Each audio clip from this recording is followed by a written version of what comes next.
Day 1. Light. Liberation from the gloom. Absolute zero. From time immemorial, only non-being existed, possessing neither name, nor form, nor perspective. It was a dense, self-sufficient darkness, not merely the absence of rays, but an active, absorbing substance. This gloom was boundless, like a black sea without a bottom or shore, where even the very notion of where and when vanished. Time did not exist. It was conserved within this primeval murk. The darkness lay like a silent, endless shroud, enveloping all possible spaces, creating a sense of infinite vacuum. It was chaos in its purest form, heavy, cold, and immutable. Beneath this mass, hidden from any movement, lay the primeval matter. The earth was formless and void, concealed under the deep layer of primeval waters. The water stood motionless, like a frozen black melt, a soulless mirror that only reflected its own endless night. This was matter resting in a deep metaphysical slumber. But above this stillness, above this stony calm, the Spirit of God hovered. It was not a part of the darkness or the water, but the breath of suprabeing, a quiet, yet all-pervasive energy belonging to another dimension. The Spirit hovered like an invisible wind, touching every particle of darkness with absolute, infinite patience. He was the invisible architect, whose thoughts were already outlining future oceans, forests, and stars. In his divine intent, the void was already filled, and he awaited only a single, decisive moment to move from conception to realization, the first act of will. A timeless expanse, which could not be counted, flowed within this unwavering silence until the Creator's intent became absolutely resolute. The Spirit concentrated over the waters, and in the depth of the divine essence, the will was born, pure, absolute, and undeniable. It was the catalyst destined to separate non-being from being. And then the word rang out. It was not merely a command, but a vibrational rupture of the very fabric of the universe. The word was the primal edict, the pure energy of will emerging from the source. It tore through the aged night like thunder, although night as such did not yet exist. It was the first and loudest sound, which became the beginning of the echo of time. Let there be light! This was the grandest and simplest of phrases, yet it contained all the energy required for transformation. The dawn of energy and the miracle of instantaneity happened. At the very moment the word dissolved into the darkness, chaos ignited. The darkness did not retreat. It was cleaved, instantly, like a curtain torn in two. From the depth of non-existence erupted light, not faint, not dim, but pure, bright, primeval, possessing no external source other than the very intent of God. This light at the beginning was not only illumination, it carried warmth, vitality, and truth within it. It surged into space, penetrating the smallest crevices, dispersing the age-old gloom. The light did not burn, but enveloped everything with a gentle yet mighty warmth. The rays scattered across boundless expanses, like the first scouts, creating a lacework of light and shadow, the first hint of depth and form. It played upon the black surface of the water, eliciting the first, barely perceptible ripple. Each ray gave birth to a glow on the still invisible forms, enveloping the world in a living aura.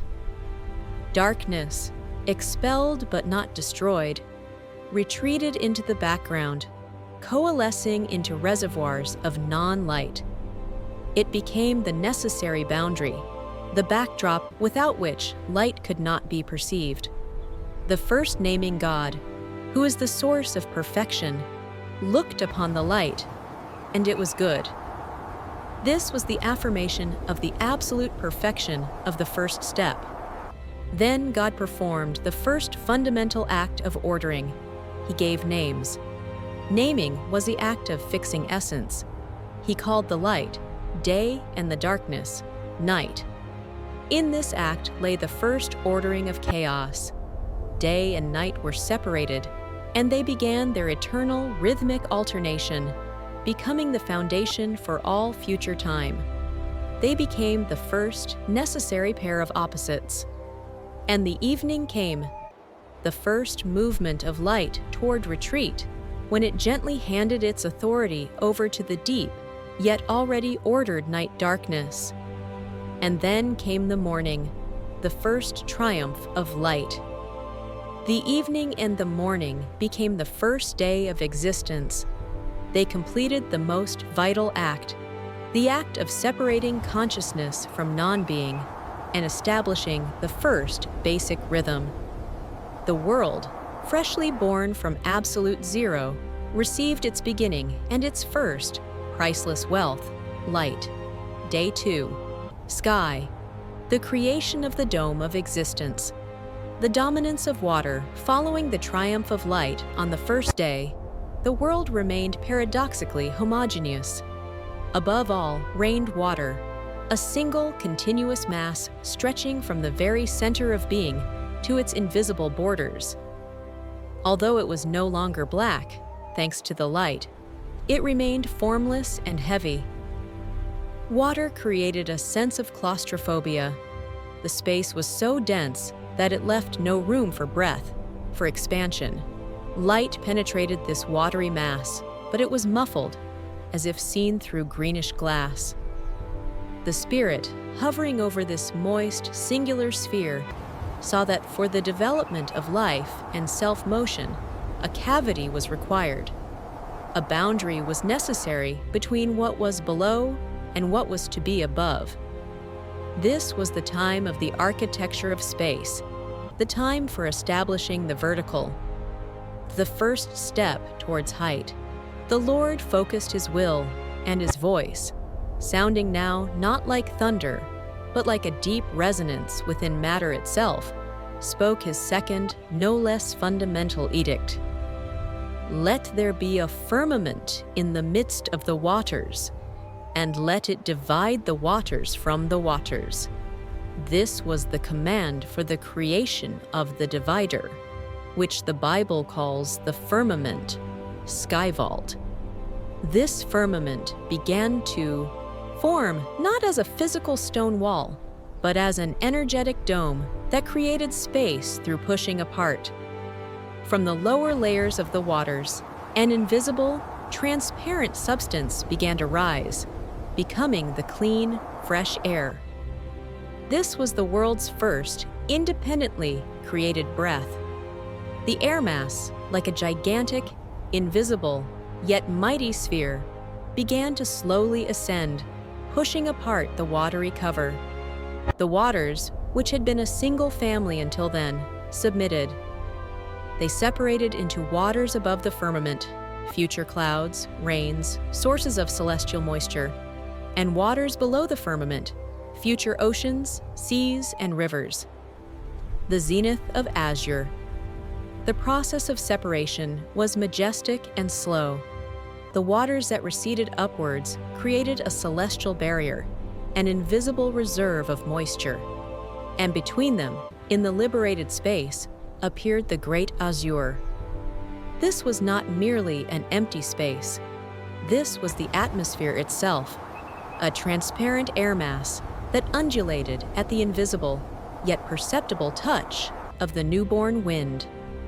This wind was now not only the Spirit's breath, but also a mobile element that received room for its dance.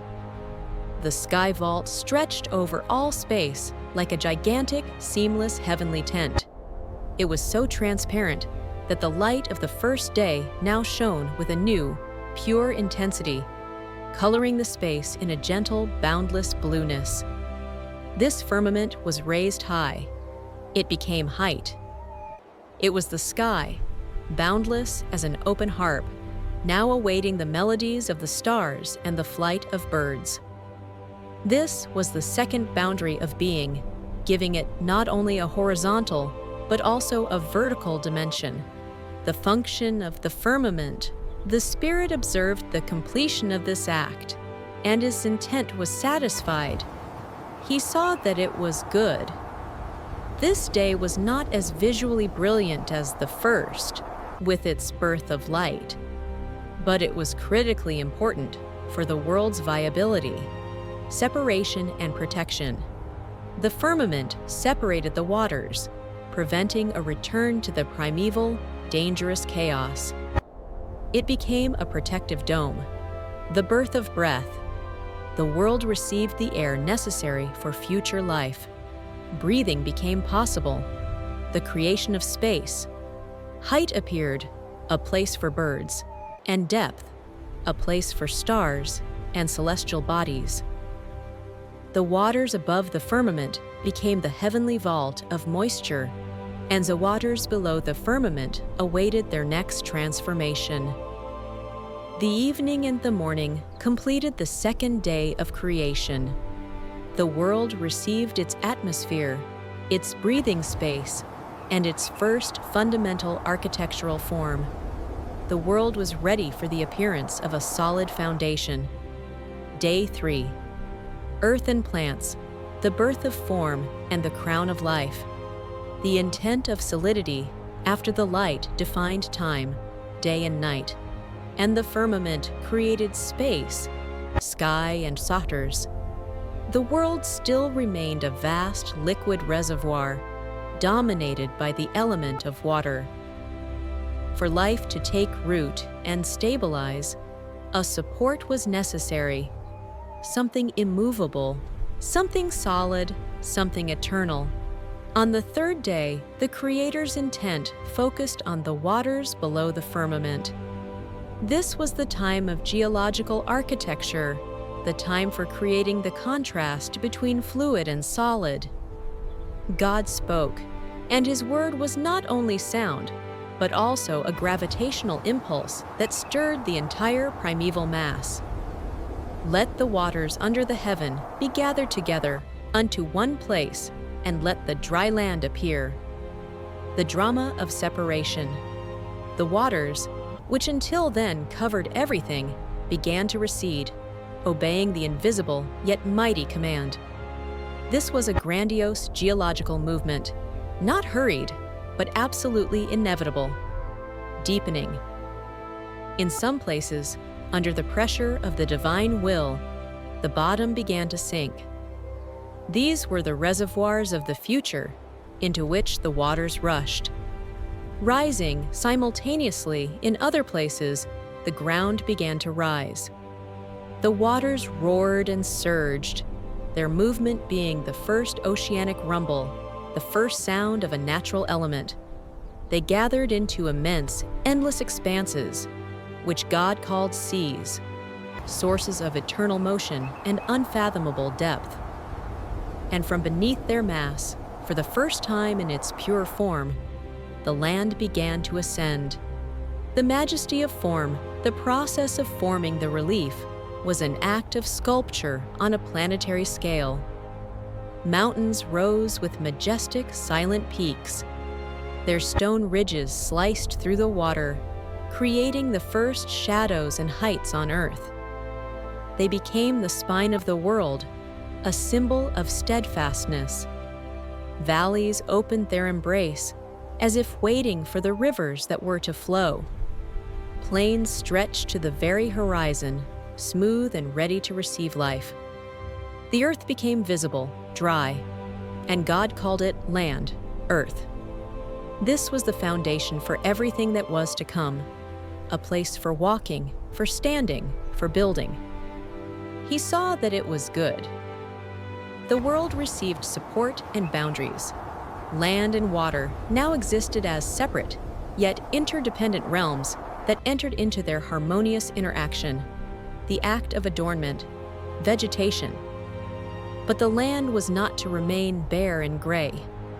It was prepared for life, and life itself was to become its adornment, and the source of energy for future creation. This was the very first gift that secured the entire ecology. God spoke, addressing the earth. "Let the earth bring forth grass, the herb yielding seed, and the fruit tree yielding fruit after his kind." And again, the miracle of instantaneous growth occurred. The entire surface of the earth, from mountain slopes to seashores, immediately responded to the word. There was no need to wait weeks or seasons. Life emerged as an instant, green reaction to the divine will. Tender shoots sprouted, unfolding their form towards the light of the first day. They were the first to feel the warmth and were able to retain it. Flowers opened their petals, offering the first, yet unfelt, aromas of the world. Their colors became the first palette to adorn the blue of the sky and the grayness of the soil. Grasses rose up in a soft, carpet-like covering. Forests ascended in majestic columns of trees, their leaves reflecting the morning light, and their crowns rustled with the first wind. Every plant carried within it the key to continuation, seed and fruit, guaranteeing the continuity of the cycle and preparing food for future inhabitants. The world was filled with a richness of colors and multifaceted life, and God saw that all this was good. The earth received its garment, a living, self-renewing system that was both beauty and a source of sustenance. This was the day of establishing form and stationary life.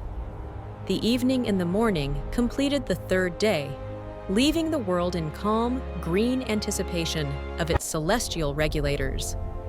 Day 4. Sun, moon, and stars, regulators of the cosmic rhythm, the need for order. After 3 days of majestic acts of creation, the birth of light, the separation of heaven and waters, and the formation of land and vegetation, the world was complete in its elements. Life had taken root in the form of plants, but it lacked rhythm. The light of the first day, although pure and powerful, was universal. It gave no clear sign for the changing of seasons, for cycles of harvest, for the time of sleep and waking, for being to become not just existence, but a system. The great regulators were necessary, celestial bodies that would inscribe an eternal calendar into the very fabric of the sky. This was the time for astronomical ordering, a time when the firmament of the second day was to be adorned and imbued with function. God spoke, addressing the sky vault. "Let there be lights in the firmament of the heaven to divide the day from the night, and let them be for signs, and for seasons, and for days and years." The birth of 2 rulers. This was a command that changed the heaven forever, transforming it from a transparent void into a dynamic mechanism. In the depths of the firmament, which hovered over the earth, the process of concentrating pure energy began. The greater light, the sun. The sun appeared. This was not just light. It was a fiery center of power that ignited in the sky. Its energy was perfect and controlled, powerful enough to warm and nourish, but not to destroy. It became the ruler of the day. Its function was to dominate the light, regulate the heat, and be the visible source of vitality. The sun set the rhythm of activity, labor, photosynthesis, and flourishing. Its golden glow first bathed the mountaintops and the leaves of plants, giving them sharp, vibrant colors. The lesser light, the moon. Simultaneously, in the opposite part of the sky, the moon rose. It was a calm, silver, enigmatic light, destined to rule the night. The moon gave no scorching heat, and its light was soft, ideal for sleep, mystery, restoration, and the movement of nocturnal currents in the waters. The moon became the guardian of sleep and the regulator of tides, quietly ensuring the balance between light and shadow. The diamond song, but creation, was not limited to just two great bodies. To give depth and eternity to the night sky, God scattered stars. They appeared in billions, like diamond dust strewn across the velvet of night. Every star, despite its distance, was created with precision. Its place and trajectory were determined for ages. They were not just an ornament. They were navigators for future travelers, signs for counting great cycles and seasons, witnesses to eternity. Each star had its own melody of light, penetrating the hearts of future creation, reminding it of its cosmic origin. The stars fixed the infinity and depth of being. Establishing harmony, God placed the lights in the sky vault to shine upon the earth, providing warmth and light, and eternally alternating day and night. They were established as the clock of the world, perfectly calibrated, requiring no restart. The sun and moon received their spheres of influence, creating a universal harmony. Day, ruled by the sun, was now a time of energy and clear visibility. Night, ruled by the moon, became a time of mystery, rest, and restoration. The world received its rhythm, its eternal calendar, and its first sense of scale before the infinity of the cosmos. And God saw that all that he had made on the fourth day was good. The evening and the morning completed this day, leaving the world beneath the glow of eternally regulated celestial spheres, ready for the next great step, the settling with dynamic life. Day 5. Birds and fish. Dynamic life of water and air. The expectation of movement. After the world received form, land and rhythm, sun and moon, and was adorned with stationary life, plants, the time came for movement. The vast spaces, the waters below the firmament, and the aerial kingdom, the firmament itself, were ready to receive inhabitants capable of independent locomotion and free will. This was the day the world was to receive a voice, a song, a splash, and flight. The Spirit focused his will on the two elements that had remained passive until then, and the Word transformed them into the cradle of life.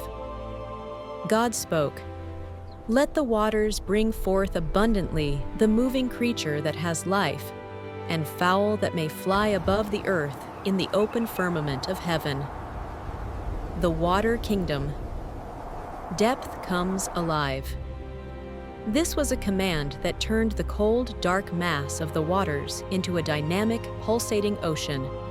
Water, which had been a passive container, suddenly became the cradle of life, spewing forth an endless diversity of forms. The birth of giants. First, the waters experienced the appearance of the great whales. They were the first giants, whose powerful bodies began to cut through the waves. Their movement created the first mighty splash, the first majestic sound of the depth rising to the surface. They received dominion over the depths, becoming the masters of the great, uncharted spaces. The multitude of fish. Following them came fish of the most diverse shapes and colors. They filled the depths of the oceans, rivers, and seas. From the smallest, shimmering like living jewels, to large, shadowy creatures, each found its niche, its depth, and its current. They learned to navigate the watery labyrinth, and their scales first reflected the light, creating an underwater glow. The mystery of the deep. Not only surface forms were created. In the deepest, darkest trenches, where light did not penetrate, creatures arose that lived by different laws. witnesses that life is capable of flourishing even in the night darkness. Water, filled with this life, became a constantly moving and self-renewing ecosystem, the aerial kingdom, conquering height simultaneously. With the filling of the waters, the colonization of the aerial space began, the firmament hovering over the earth. This was the first great conquest of the vertical in being. Birds soared into the sky. Their bodies were created light, their plumage colorful, and their wings perfect for flight. Masters of song. Singing birds appeared, whose voices became the world's first melody, the first music echoing over forests and valleys. Their singing was a thanksgiving for the light, the vegetation, and life itself. The majesty of eagles. Eagles and falcons flew high, dominating the mountain peaks. They became symbols of freedom and the height of the spirit, using the wind, created on the second day, for their majestic glide. Travelers, cranes and other migratory birds began their first, yet unconscious journeys, instinctively using the direction of the sun and stars. Fourth day. Every flight was like a prayer touching heaven itself, like a hymn to the freedom of movement. The blessing of multiplication. Having completed the filling of the two great elements, God bestowed upon them a blessing that guaranteed the integrity and continuity of being. Be fruitful and multiply, and fill the waters in the seas, and let fowl multiply in the earth. This was the gift of the life cycle, the gift of the capacity for self-reproduction, ensuring the endless continuation of life. And God saw that all that He had created, from the largest whale to the smallest bird, was good. The world received movement, speed, voice, and diversity in water and air. Life became dynamic and multi-voiced. The evening and the morning completed the fifth day, leaving the world at rest, filled with the splash of waves and the song of birds, ready for the appearance of the final, most complex life on the land. Day 6. Animals and man, the climax of form and consciousness. The final settlement of the land.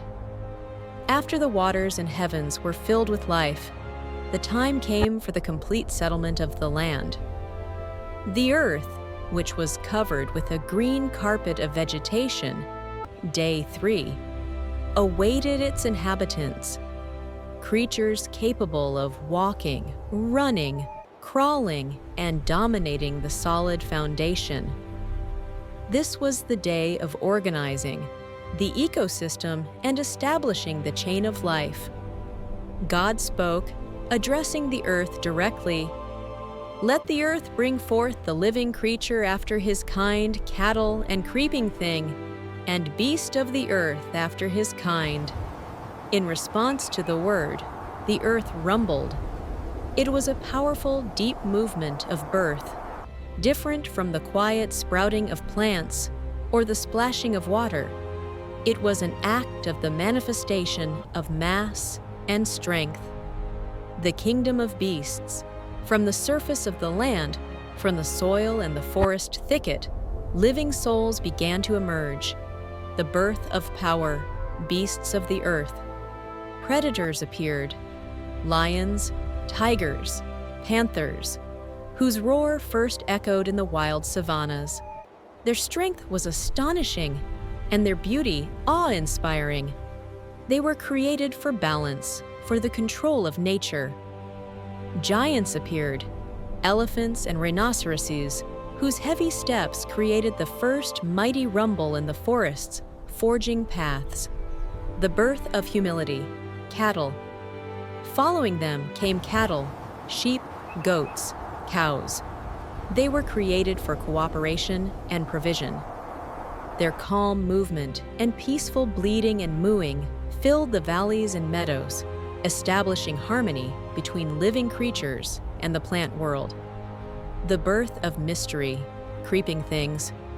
Reptiles appeared, snakes, lizards, which began to lay their first, quiet, hidden trails in the grass. They were the element of surprise and hidden strength. Every creature was created after its kind, guaranteeing the integrity and permanence of biological species. Each occupied its ideal place in the grand, living mosaic of the world. The land was fully settled and functional, the crown of creation, man. When the world was already perfect, filled with light, rhythm, form, plants, birds, and beasts, the time came for the final act, which was to give all creation meaning. A being was needed who could not just live, but realize, love, and govern this beautiful world. This was the highest, most sacred, and deepest moment, and God spoke, addressing his divine essence. Let us make man in our image, after our likeness. This meant endowing the creation with traits that distinguished it from all others: reason, freedom of choice, and the ability to create. Creation and endowment, with dominion God, performed an act that combined the lowest with the highest. He took the dust of the ground, the simplest, most humble matter, and molded the form. And then he breathed into it the breath of life. Man became the bridge between the spiritual, soul, and the material, body. He created the man and the woman. They first opened their eyes and breathed the fresh, free air, filled with the aromas of flowers and the moist smell of the earth. Their eyes were the first to grasp beauty, not just the functionality of the world. God looked upon them and saw not just creatures, but his reflection. He blessed them, "Be fruitful and multiply, and replenish the earth, and subdue it, and have dominion over the fish of the sea, and over the fowl of the air, and over every living thing that moves upon the earth."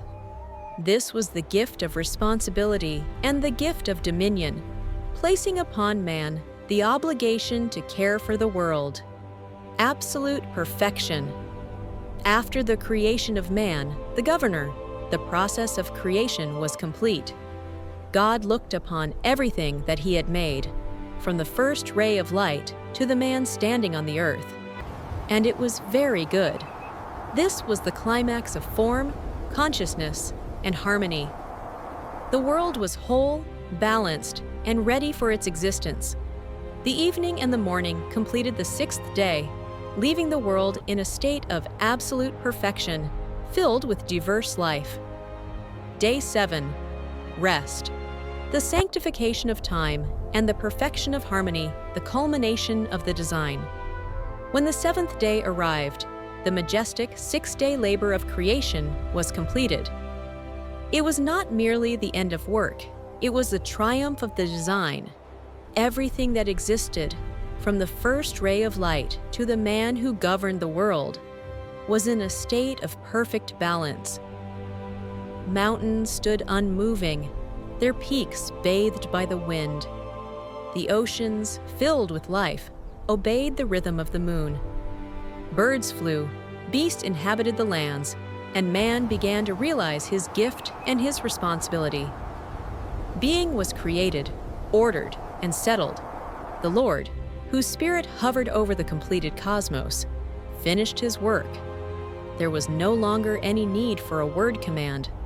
There was no need for forming, separating, or filling. Everything was in its place, and everything was very good. The silence of perfection and rest came. But this was not the rest of exhaustion or stupor. It was the silence of perfection, complete, deep, and filled with meaning. The silence that settled upon the world was like a blessing, like the final seal upon the finished masterpiece. The universe itself, until then preoccupied with the processes of formation, could now exhale. The rivers ceased their turbulent path forging and began to gently ripple, their noise turning into a melody. The wind stopped creating and only gently swayed the trees, their whisper a song of contentment. The animals peacefully grazed or rested, feeling that the time of hunting and creation had passed. All created things, from the smallest blade of grass to the largest beast, entered a phase of stabilization. They did not vanish, but became solidified in their existence, gaining majesty and strength. The sanctification of time. The most important act of the seventh day was its sanctification. God did not just stop working, He blessed and sanctified this day. He separated it from the other 6, making it sacred time. In this day, God laid down an eternal principle that was to govern all future life: the principle of rhythm and renewal. The seventh day became not merely a pause, but a fundamental law of being, the law of rest. It established that even in the continuous cycle of time, there must be a period allocated for the restoration of strength, for the contemplation of the results of labor, and for the accumulation of energy before a new beginning. The law of contemplation. This day was sanctified so that man could stop and, looking upon the perfected beauty of the world, realize the Creator's grandeur. It was a day of spiritual memory, a day when creation recalled its source. The seventh day became the starting point of eternity, inscribed within time. It was a gift to humanity, a reminder that the meaning of life lies not only in work, but also in the celebration of harmony and perfection, the seal of completion. Thus, from darkness into light, from chaos into harmony, being emerged. The seventh day was the seal of creation. It guaranteed that all that had been created was henceforth whole, complete, and eternal in its principles. The world, flourishing with multifaceted life and majesty, entered its first perfect cycle.